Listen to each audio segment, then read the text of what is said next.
In the 3D view, you can assign an object with the materials already assigned to another object with a quick and easy input. With the bucket tool, select Materials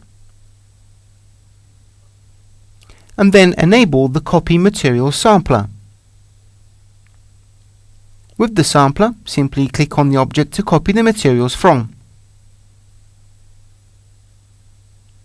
At this stage, we are automatically brought to the Materials and Colors category and to the chosen material.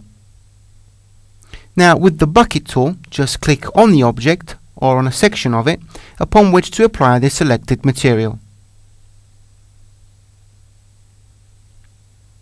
If you need to abort this procedure, just select the Cancel button. Materials can of course also be acquired from the object in a different document. So by simply accessing the document and acquiring the material from the object,